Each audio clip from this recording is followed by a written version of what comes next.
Hello, and welcome to our exploration of a pivotal moment in history, the French and Indian War.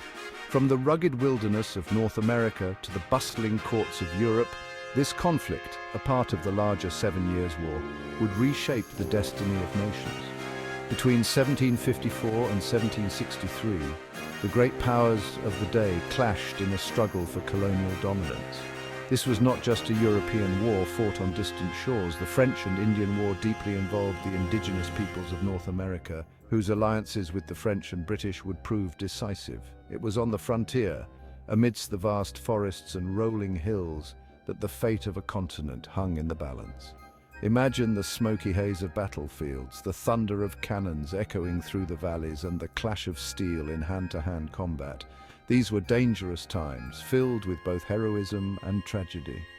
Our journey will take us from the battlefields to the negotiating tables, where the victors would carve up a continent. Join me as we delve into the causes, the key players, and the lasting consequences of the French and Indian War. To understand the roots of this conflict, we must travel back to the early 18th century. Both France and Great Britain, driven by ambition and the lure of riches, had established vast colonies in North America.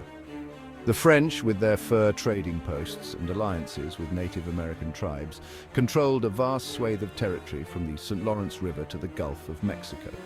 The British, meanwhile, were confined to a narrower strip along the Atlantic coast, but their colonies were densely populated and eager to expand westward.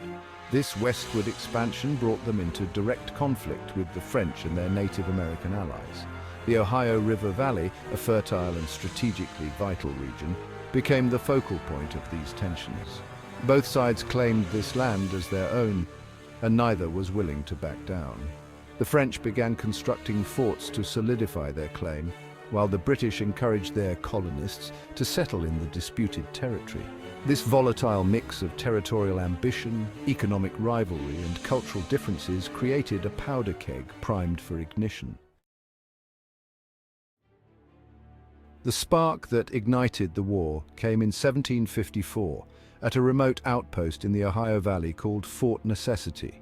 A young Virginian militia officer named George Washington, tasked with asserting British claims to the region, found himself facing a superior French and Native American force.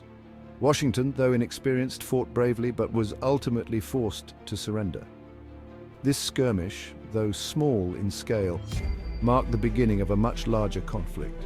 The French and Indian War had begun. As the war escalated, both sides dispatched experienced military leaders to North America. The British sent General Edward Braddock, a seasoned veteran of European warfare. Braddock, however, would soon learn that fighting in the dense forests of North America was vastly different from the open battlefields of Europe.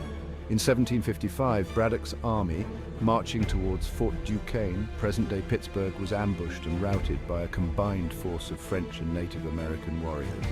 Braddock himself was mortally wounded, and his defeat sent shockwaves through the British colonies. The early years of the war proved disastrous for the British. Their traditional European tactics, reliant on massed infantry formations and artillery, proved ineffective against the guerrilla warfare employed by the French and their Native American allies.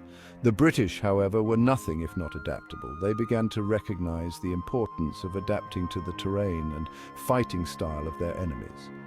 British officers, such as the young and resourceful James Wolfe, began to adopt the tactics of their opponents. They recruited colonial rangers, skilled in woodcraft and marksmanship, to counter the French and Indian raiding parties. They also forged alliances with Native American tribes who were dissatisfied with French rule. One such alliance was with the Iroquois Confederacy, a powerful group of tribes who had long been rivals of the French-allied Algonquin tribes. The Iroquois, skilled warriors and astute diplomats, would prove to be invaluable allies to the British. Section 5. A resounding victory, the tide turns for the British. By 1758, the tide of the war began to turn in favor of the British. The arrival of substantial reinforcements from Britain, coupled with the growing effectiveness of their colonial troops, gave them a decisive advantage.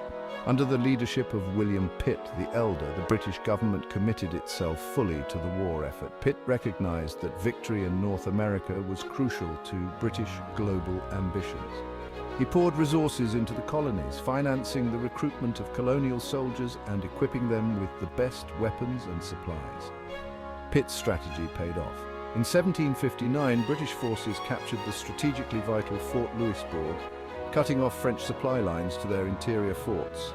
The following year, in 1760, the British captured Montreal, the last major French stronghold in Canada, effectively ending French rule in North America. Section 6. The Spoils of War, a new map, new tensions. The Treaty of Paris, signed in 1763, formally ended the French and Indian War. The treaty had significant consequences for the future of North America. France was forced to cede all of its territories east of the Mississippi River to Great Britain, including Canada. Spain, which had entered the war on the side of France, was also forced to make concessions, ceding Florida to the British. The treaty marked the end of French power in North America and ushered in an era of British dominance.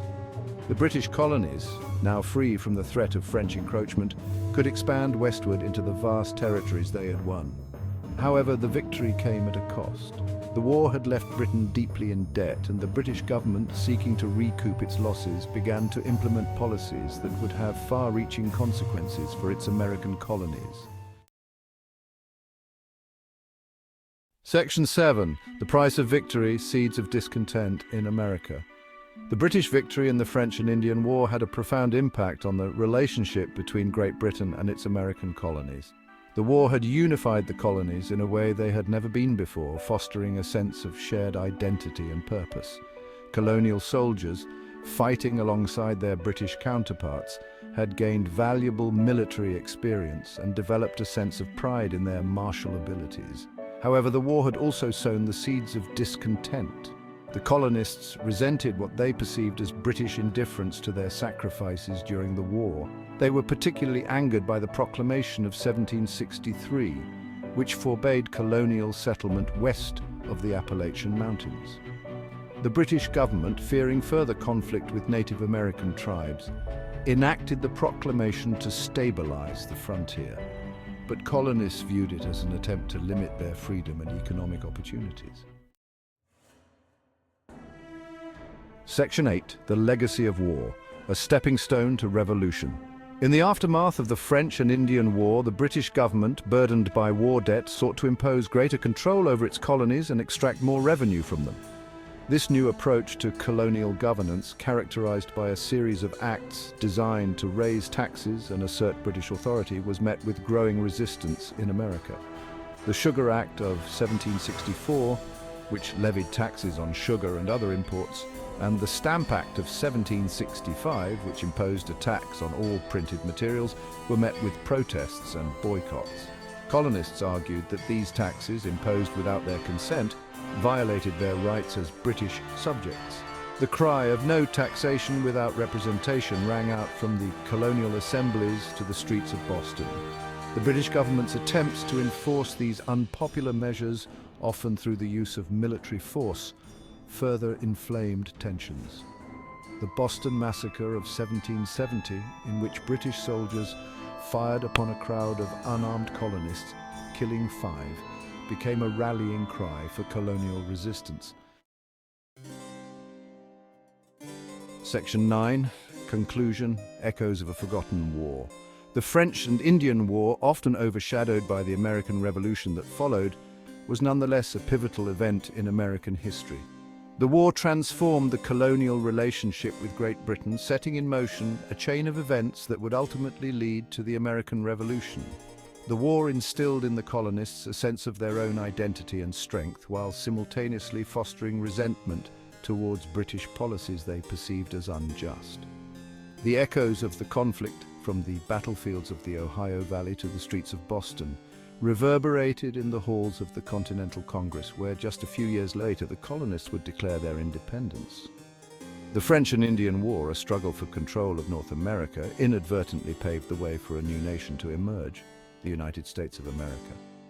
Though the conflict itself may be fading into the mists of time, its legacy continues to shape the world we live in today.